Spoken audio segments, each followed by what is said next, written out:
কিরে ইমন এটা বলে সব কিনবে কি করতাম ভাইয়া কাজ কাম নাই টিয়া হইছে নাই পরিবারে টিয়াটাই তাড়িয়ে না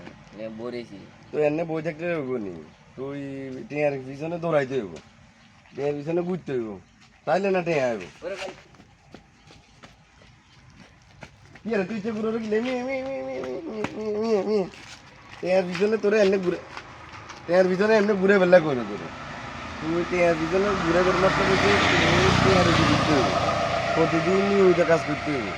টাকার পিছনে সময় দিতে হইব কাজ কাম করলে না তুই টাকা পয়সা পাইবি প্রতিদিন টাকা পয়সা রুজি করতে পারবি টাকা পয়সা রুজি করলে মাস শেষে বাই ভাড়া দিয়ে দিবি তাইলে না তোর জীবনটা সুন্দর হইব সুন্দরভাবে চালাতে পারবি এই জীবন টিয়ার পিছনে ঘুরন মানে সুন্দর মতো কাজ করন প্রতিদিন কাজ করন প্রতিদিন সময় দেওয়ান কাজের পিছনে সময় ব্যয় করা এটারে কিছু টিয়ার পিছনে ঘুরন বুঝত নি কি মনে করো টিয়ার পিছনে ঘুরবি না তুই টিয়ার প্রতিদিন কাজ করতে হইব